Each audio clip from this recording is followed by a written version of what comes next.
Greetings, ladies. Hi. This is a Just Between Us Girls moment. I just wanted to take some time and speak with you guys one-on-one about something that's on my heart today.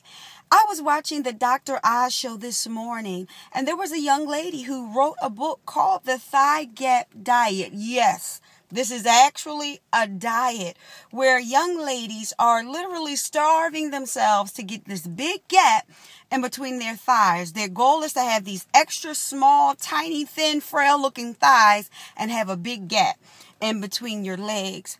I want to encourage each of you to embrace what God has given you. We are so led by social media and what we see in magazines, and so many of our young girls and even women in their older age aspire to be what they see on the magazines and on social media. You will never become those people that you look at. You look at them physically and you want their waist, or you want their thighs, or you want their nose, or you can never look like them. You can only look like yourself. So I want to encourage you today to be yourself. Embrace the great things that God has given you.